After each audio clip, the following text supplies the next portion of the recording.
जो हमारी मोदी सरकार है उनका क्या विजन है, उसका एक एग्जाम्पल भारत मंडपम है, जो हाई लेवल का आर्किटेक्चर है। ये पूरा make in India, made in India है और ये दिखाता है कि हमारे देश में किस तरह का टैलेंट है। और जब हम यहाँ पर एग्जीबिशन कर रहे हैं तो हमें ये जानना जरूरी होगा कि ये तीसरी एनिवर्सरी है और हम पहली 2020 से लेकर 2023 का जो हमारा सफर है वो किस तरह का रहा है। मेरी कुछ देर पहले बातचीत हुई है AICTE के चेयरमैन के साथ और उन्होंने बताया कि जो 3 साल रहे वो बहुत तेजी से हमने आगे बढ़े हैं अपने विजन को लेकर। जो प्राइम मिनिस्टर का विजन है कि भारत को विश्व गुरु बनाना है, भारत को शीर्ष पर लेकर जाना है, तो जो नई एजुकेशन पॉलिसी है वो इसमें एक अहम रोल निभाने वाली है। न सिर्फ हम पढ़ाई के बाद नौकरी ढूंढने वाले बने बल्कि हम जॉब गिवर्स भी बने और उसमें स्टार्टअप्स का अहम रोल होने वाला है। लेकिन स्टार्टअप तक पहुंचने के लिए, उस एज ग्रुप तक पहुंचने के लिए हमारी शुरुआत होगी प्ले ग्रुप से। आप देख सकते हैं अपने स्क्रीन पर किस तरह से छोटा बच्चा जो है वो प्रधानमंत्री को दिखा रहा है और ये एक यंगस्टर है जो अपने इनोवेशन के बारे में प्रधानमंत्री को बता रहा है। और ये जो हमारे देश की इंस्पिरेशन हम मानते हैं, हमारे पूर्व राष्ट्रपति अब्दुल कलाम आजाद, वो उन्होंने किस तरह से यंग जनरेशन को इंस्पायर किया और उनका भी एग्जीबिशन के अंदर उनकी तस्वीर लगी है। और ये बच्चे जो हैं वो अपने इनोवेशन के बारे में बता रहे हैं, क्या प्रोजेक्ट उन्होंने बताए हैं, हाइडल पावर हो, चाहे इलेक्ट्रिसिटी हो, चाहे मॉडर्न इक्विपमेंट्स हो, क्योंकि अब आर्टिफिशियल इंटेलिजेंस एक अहम रोल प्ले करने वाला है और आर्टिफिशियल इंटेलिजेंस पर बहुत ज्यादा फोकस रहने वाला है। इसलिए आर्टिफिशियल इंटेलिजेंस में एक्सपर्ट बनने के लिए ये बच्चे रोबोटिक्स में, साइंस एंड टेक्नोलॉजी में उसको पूरी तरह से अपने आप को, अपने टैलेंट को इस्तेमाल करें। उसके लिए ये एग्जीबिशन एक बहुत इंपॉर्टेंट प्लेटफॉर्म है क्योंकि यहाँ पर पूरे देश से आए हैं, रिसर्च स्कॉलर्स हैं, टेक्नोक्रेट्स हैं, एजुकेशनिस्ट हैं और बच्चे भी अलग अलग स्टेट से आए हैं। तो जब ये इंटरेक्ट करेंगे एक दूसरे के साथ, अपने एक्सपीरियंसेस साझा करेंगे तो इंस्पायर भी होंगे और साथ साथ ही वो इस बात पे भी समझ अपनी पक्की करेंगे कि उनको आगे चल के क्या करना है, क्योंकि बहुत सी ऐसी चीजें हैं जो उनको चैनलाइज करेंगी, बहुत सी ऐसी चीजें हैं जो उनको ऑप्शन भी प्रोवाइड करेंगी। ये एग्जीबिशन, ये एक प्लेटफॉर्म होगा उन बच्चों के लिए। बिल्कुल, विशाल प्रतिभाओं को निखारने और संवारने के लिए कितना बड़ा मंच है ये एक बहुत ही बड़ा मंच है क्योंकि देखिए पूरे कंट्री से यहाँ पर आए हैं। अब बेस्ट ऑफ टैलेंट हम यहाँ पर शोकेस कर रहे हैं। तो बेस्ट ऑफ द बेस्ट आप एक प्लेटफॉर्म पर जमा होता है तो उसके अंदर काफी सारी ऐसी चीजें हैं जो आपको देखने को मिलेंगी। मैंने कुछ एग्जिबिट्स को देखा है और मैं भी बहुत आश्चर्यचकित रह गया कि कितना टैलेंट है हमारे देश के अंदर और किस तरह से साइंस एंड टेक्नोलॉजी को लेकर बच्चों के अंदर न सिर्फ आकर्षण है बल्कि उनकी जो सोच है, they are already young scientist और कल के वो होमी जहांगीर भाभा बन सकते हैं और देश का नाम रोशन कर सकते हैं। हमने बड़े बड़े साइंटिस्ट दिए, हमने विक्रम साराभाई जैसे साइंटिस्ट इस देश को दिए, होमी जहांगीर भाभा का नाम मैंने आपको बताया। और प्रधानमंत्री ये चाहते हैं कि भारत ने जो इतने लंबा सफर किया आजादी से लेकर अब तक, उसमें स्काई रॉकेट करके हमको अब तेजी से आगे बढ़ना है क्योंकि अब तक हम जिस गति से चल रहे हैं उसको नई शिक्षा नीति एक नई गति दे रहा है और वो ही गति के साथ हमें 25 साल के अंदर वो सब अचीव करना है जो वेस्ट अचीव कर चुका है। और ना सिर्फ अचीव करना है बल्कि उनको पीछे छोड़ना है क्योंकि हमारा जो प्रधानमंत्री का विजन है वो विश्व गुरु बनने का है। तो अगर आपको टॉप पे पहुंचना है तो उसके लिए जो बैकलॉग रह गया उसको हमको कवर करना है डिस्टेंस, और उसके साथ ही जो लास्ट के 100 मीटर्स है उसमें हमको सबको पीछे पछाड़ना है। बिल्कुल, निश्चित तौर पर विशाल, क्योंकि जैसा कि हम तस्वीरों में भी देख पा रहे हैं कि प्रधानमंत्री लगातार वहां पर सबको जानने और समझने की कोशिश कर रहे हैं और हमेशा हमने देखा है कि प्रधानमंत्री बारीकी से उन बारीकियों को समझते हैं कि किस तरह से आने वाले कल में अभी से जो तैयारियां हैं वो पुख्ता हो पाएंगी। तो कहीं ना कहीं ये जो प्रदर्शनी यहाँ पर है और जिसका दौरा भी, जिसका जायजा भी हम कह सकते हैं कि प्रधानमंत्री नरेंद्र मोदी यहाँ लेते हुए नजर आ रहे हैं तस्वीरों के जरिए, बहुत महत्वपूर्ण। हाँ बिल्कुल, आपने ठीक कहा गौरव, ये बहुत महत्वपूर्ण है क्योंकि प्रधानमंत्री की प्रेजेंस ही काफी इंस्पायरिंग है और जिस तरह से वो इंटरेक्ट करते हैं, जिस तरह से वो यंगस्टर्स के साथ घुल मिल जाते हैं, तो वो एक बहुत बड़ी इंस्पिरेशन होती है। आप सोचिए कि अगर बचपन में आपकी तस्वीर हो प्रधानमंत्री के साथ तो वो आपके लिए कितना बड़ा अचीवमेंट होगा। और बच्चों को ना सिर्फ उनके साथ इंटरेक्ट करने का मौका मिल रहा है, बल्कि ये भी बताने का मौका मिल रहा है कि वो उन्होंने किस तरह से इसको बनाया। प्रधानमंत्री सवाल करते हैं कि क्या चीज है, ये कैसे बनाई है और इसमें आपको कितना इंटरेस्ट है, आप आगे क्या करना चाहते हैं। तो ऑलरेडी एक ब्लूप्रिंट तैयार हो रहा है इन यंग माइंड्स के ब्रेन में कि वो उनकी अगली मंजिल क्या होगी और जो उनका मेन एम है वहां तक पहुंचने के लिए उनको किस तरह से सफर तय करना है। क्योंकि अगर आपको रास्ता मालूम हो और आपके पास टैलेंट हो तभी आप मंजिल तक पहुंच सकते हैं। कई बार ऐसा होता है आपके पास टैलेंट है लेकिन आपको रास्ता नहीं मालूम तो आप मंजिल तक कभी नहीं पहुंच पाएंगे और आपकी जिंदगी सफर करते हुए बीत जाएगी। तो ये जो प्लेटफॉर्म प्रोवाइड करती है मोदी गवर्नमेंट ने जो किया है वो बहुत इंपॉर्टेंट है, क्योंकि ये बेस्ट ऑफ द बेस्ट को एक जगह इन्होंने जमा किया है और वो भी हो रहा है यहाँ पर भारत मंडपम के अंदर। तो अपने आप में जो माहौल है वो ही बहुत इंस्पिरेशनल है। हम जैसा कि देख रहे हैं कि अंतर्राष्ट्रीय स्तर पर भी जो तमाम निवेश है वो भी होता हुआ नजर आ रहा है और स्टार्टअप इकोसिस्टम जिसकी हम बात कर रहे हैं तो उसकी बानगी भी नजर आ रही है। और यहाँ पर भी हम देख रहे हैं कि तमाम ऐसे यहाँ पर जो प्रदर्शनी में जो बच्चे हैं वो कुछ नया लेकर आए हैं, कुछ इनोवेशंस के काम भी यहाँ पर देखने को मिल रहे हैं और क्रिएटिविटी भी नजर आ रही है। तो कहीं ना कहीं कह सकते हैं कि आने वाले समय के लिए स्टार्टअप इकोसिस्टम को और ज्यादा मजबूती मिलेगी। जी बिल्कुल, स्टार्टअप इकोसिस्टम को बहुत मजबूती मिलने वाली है। कल आपने देखा कि किस तरह से गुजरात के अंदर हमने जो है सेमीकंडक्टर्स के ऊपर एक कॉन्क्लेव किया और आज प्रधानमंत्री यहाँ पर हैं। डिजिटल इकोनॉमी इसमें बहुत बड़ा रोल निभाने वाली है और हमने देखा कि किस तरह से डिजिटल इकोनॉमी ने एक रेवोल्यूशन लेकर आए भारत के अंदर और डिजिटल इकोनॉमी क्या रोल अदा कर सकती है। मिडिल मैन का रोल खत्म हो गया है। इसके अलावा कितने फास्ट आप पेमेंट कर रहे हैं और किस तरह से डिजिटल इकोनॉमी किसान के खेत से लेकर मजदूर के घर तक और स्टूडेंट्स के क्लासरूम से लेकर प्रोफेशनल ऑर्गेनाइजेशंस तक डिजिटल इकोनॉमी एक बड़ा रोल निभा रही है। तो ये जो सारी चीजें हैं वो इसलिए हो पाई हैं कि साइंस एंड टेक्नोलॉजी के ऊपर प्राइम मिनिस्टर का बहुत ज्यादा जोर है, क्योंकि उन्होंने कहा है कि हमें अपनी जड़ों से जुड़े रहना है और अपनी जड़ों के, अपने संस्कारों के साथ साथ, अपनी विरासत के साथ साथ साइंस की मदद से हमें पूरी दुनिया को ये बताना है कि भारत क्यों विश्व गुरु बन सकता है, कैसे विश्व गुरु बन सकता है और क्यों उसमें इतना टैलेंट है। क्योंकि टैलेंट होना अलग बात है लेकिन उस टैलेंट को चैनलाइज करना और उसको दिशा देना ये इम्पोर्टेंट है। बिल्कुल विशाल, गुणवत्तापूर्ण शिक्षा की जब हम बात करते हैं तो कहीं ना कहीं उस क्षेत्र में काफी काम किया गया है और बीते कुछ वर्षों में जिस तरह से शिक्षा नीतियों में जो बदलाव किया गया है आज इसी वजह से भारत एक पायदान और ऊपर जा रहा है। जी बिल्कुल गौरव, क्योंकि 2020 की जो न्यू एजुकेशन पॉलिसी है वो हमें यही बताती है कि हमें अपने टैलेंट को, अपने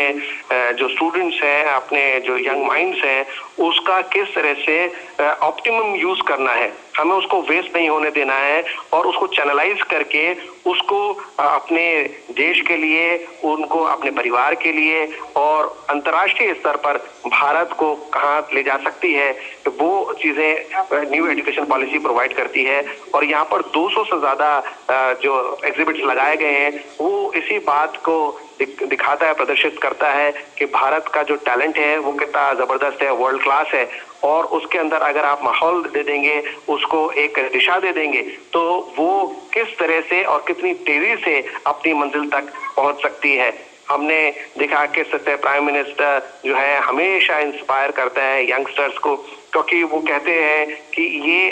वो जनरेशन है जो हमारे को बता देगा कि 2025 के अंदर हम कहाँ पहुंचे और हमारा जो विजन है, हमारा जो एम है कि by 2000 in the next 25 years we should be on the top of the world. तो उसके लिए ये बहुत जरूरी है कि हम अपने यंग टैलेंट को ना सिर्फ इंस्पायर करें बल्कि उसको तमाम वो फैसिलिटी, वो एनवायरनमेंट, वो इकोसिस्टम प्रोवाइड करें जिसके जरिए वो अपने को ही नहीं पूरे देश को वहां तक ले जा सकता है। बिल्कुल, अगर हम बात करें युवाओं को प्रोत्साहन देने के लिए तो आज का ये जो पूरा कार्यक्रम है, जो पूरा इवेंट है वो कितना महत्वपूर्ण हो जाता है विशाल? देखिए गौरव, पूरे देश में प्रधानमंत्री के आने के बाद ये तय हो गया था कि अब भारत किस दिशा में जाने वाला है, और हमेशा से ये बात रही थी कि हमारी जो एजुकेशन पॉलिसी है वो इस तरह से होनी चाहिए कि हम अपने टैलेंट को वेस्ट ना करें, हम अपने टैलेंट का ऑप्टिमम यूज करें, क्योंकि हम हमेशा से कहते रहे कि भारत में ब्रेन ड्रेन हो रहा है, बेस्ट ऑफ टैलेंट बाहर चला जाता है, हमारे देश के जो डेवलपमेंट है उसमें वो इतना कारगर साबित नहीं होता, वो यहाँ पढ़ते हैं और बाहर चले जाते हैं, और उसका सबसे ज्यादा फायदा यूएसए ने उठाया। हमने देखा सालों सालों तक आईआईटियंस को यूएसए की तरफ जाते हमने देखा, और किस तरह से वो वहां पर चले गए। लेकिन अब जो जिस तरह का इकोसिस्टम तैयार किया गया है वो इसलिए है कि ना सिर्फ जो मौजूदा लेवल पे आईआईटीज में पढ़ रहे हैं, बल्कि जो स्टार्टअप का इकोसिस्टम प्रोवाइड किया गया है वो एक बहुत जरूरी चीज थी जो अब तक मिसिंग थी, और वो एक रिफ्लेक्शन है प्राइम मिनिस्टर के विजन का, जिसके जरिए हमारा टैलेंट हमारे देश में ही रहेगा और हमारे देश के विकास में काम आएगा। लेकिन ये जो इकोसिस्टम है वो ना सिर्फ स्टार्टअप्स के लिए है, ना सिर्फ टेक्नोक्रेट्स के लिए है, बल्कि यंग टैलेंट को इंस्पायर करने के लिए भी बहुत जरूरी है। और ये एक ऐसा प्लेटफॉर्म है जिसमें बाल वाटिका के बच्चे से लेकर जो सीनियर क्लासेस के स्टूडेंट्स हैं वो भी यहाँ पर जमा हुए हैं। तो एक अच्छा इंटरेक्टिव सेशन देखने को मिलेगा आज और कल। बिल्कुल, युवाओं की जो भागीदारी है जिसकी हम बात कर रहे हैं वो तो है ही, लेकिन जो छोटे छोटे बच्चे हैं, जो छात्र हैं, वो भी कहीं ना कहीं जो इनोवेशंस है और क्रिएटिविटी उनके अंदर है वो कहीं ना कहीं इसको उजागर करती हुई नजर आ रही है। तो ये पैमाना भी अगर हम देखें तो आने वाले जो समय में, आने वाले कल में, आने वाले भविष्य में बच्चों की जो भूमिका है वो भी बहुत बेहतर तरीके से नजर आएगी। बिल्कुल ठीक कहा आपने गौरव, और जो मैं बात कर रहा हूँ कि किस तरह से हमको यंग माइंड्स को शेप देना है, जैसे धीरे धीरे वो मैच्योर होता है तो उसको चैनलाइज करना है, उसको दिशा देनी है। तो जो आप एक इकोसिस्टम प्रोवाइड कराएंगे उसी के तहत वो आगे बढ़ेगा। अगर आपके कंट्री में इकोसिस्टम ही नहीं है, अगर बच्चे के पास टैलेंट है लेकिन उसको फैसिलिटी नहीं मिल रही है, उसके पास टैलेंट है लेकिन उसको कोई गाइड करने वाला नहीं है, उसके पास टैलेंट है लेकिन आसपास का जो पीयर ग्रुप है वो सपोर्टिव नहीं है। पीयर ग्रुप एक बहुत इंपॉर्टेंट भूमिका निभाता है। अगर आपके साथ में किस तरह का माहौल है, अगर आप सारे बच्चे एक दूसरे के साथ कॉम्पीट कर रहे हैं, बात साइंस एंड टेक्नोलॉजी की कर रहे हैं, आर्टिफिशियल इंटेलिजेंस, रोबोटिक्स और सेमीकंडक्टर में भारत चाहता है कि जो चीन 30 साल में अचीव नहीं कर पाया वो 10 साल में हम अचीव करें, ये प्रधानमंत्री ने टारगेट दिया है। और सेमीकंडक्टर्स हम सब जानते हैं कि उसमें ताइवान जो है वो वर्ल्ड लीडर है, और भारत जो है अभी से ये प्लान बना रहा है कि हमको वर्ल्ड क्लास से कम्पीट करना है। और हमने देखा किस तरह से माइक्रॉन जो यूनाइटेड स्टेट्स की टॉप कंपनी है वो किस तरह से भारत के अंदर गांधीनगर के अंदर अपना प्लांट सेटअप करने वाली है। तो ये तमाम वो चीजें हैं जो इकोसिस्टम जब आपको गवर्नमेंट प्रोवाइड करती है, जब आपका जो लीडरशिप है जो वर्ल्ड लेवल के ऊपर जाकर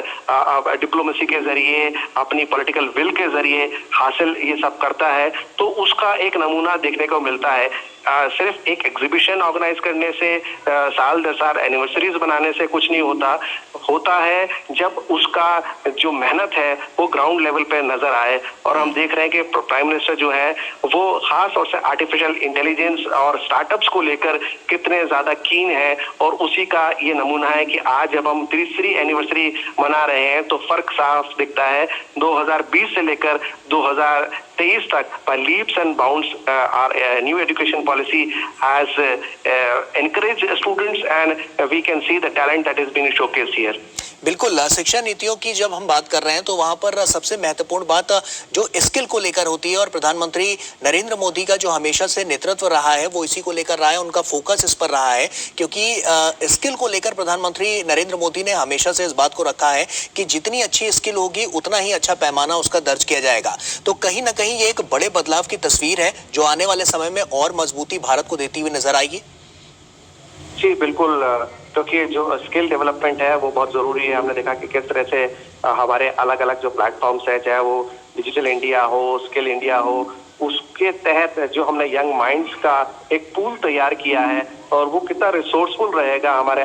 आगे आने वाले कल के लिए, उसका एक नमूना है ये जो थर्ड एग्जीबिशन है। और प्रधानमंत्री ने बहुत कीन इंटरेस्ट दिखाया, और ये जब आपका शीर्ष नेतृत्व आपको इंस्पायर करता है तो वो एक अलग एनर्जी आपको देता है। यू गेट एनर्जाइज, और आपके पास टैलेंट है, you are focused, but you also get the inspiration. The inspiration should come from the top. ऊपर से इंस्पिरेशन मिलनी चाहिए। स्कूल का टीचर आपका कंधा थपथपा देता है कि बेटा शाबाश, बहुत अच्छा किया,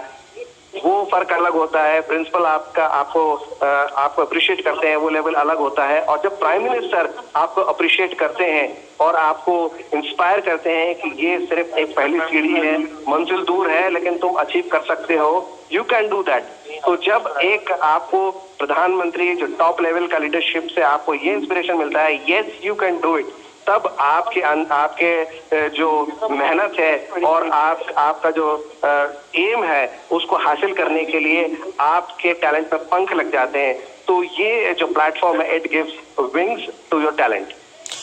विशाल, हमने देखा कि तमाम तरह की चुनौतियां भी इस शिक्षा नीति को दुरुस्त करने की जो कवायद प्रधानमंत्री नरेंद्र मोदी ने की थी उसमें आई थी। तो कहीं ना कहीं उन चुनौतियों की अगर हम बात करें तो वो क्या चुनौतियां रहीं, क्योंकि हमने पहले की सरकारों में भी इस बात को देखा था कि शिक्षा नीति उतनी दुरुस्त नहीं थी। जो आज का बच्चा है, जो आज का युवा है, वो आगे बढ़ने की ओर अग्रसर होकर नजर आ रहा है। और कहीं ना कहीं चाहे हम स्टार्टअप की बात कर लें, हम AI की बात कर लें, या इसके अलावा हम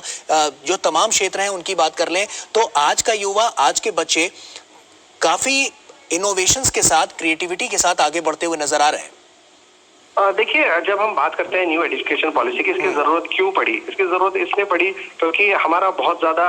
जो फोकस था वो थियरी पे था, किताबी ज्ञान पे था। और उसके बाद ये होता था कि एक बार ग्रेजुएशन हो जाए, उसके बाद फिर रोजगार की तलाश शुरू होगी, और तब तक बिना किसी गाइडेंस के, बिना किसी एम के बच्चा पढ़ा चला जा रहा है क्योंकि उसको पढ़ना है। लेकिन न्यू एजुकेशन पॉलिसी ये डिसाइड करती है, ये इकोसिस्टम प्रोवाइड करती है कि किस तरह से आप शुरू से ही अपना एम लेके चलें, ताकि आप जो भी कुछ लाइफ में करें, चाहे वो स्टार्टअप के जरिए हो, चाहे वो टॉप लेवल अपने टेक्नोक्रेट बनने के लिए हो, आप अपनी एनर्जी, अपने टैलेंट को चैनलाइज करें और न्यू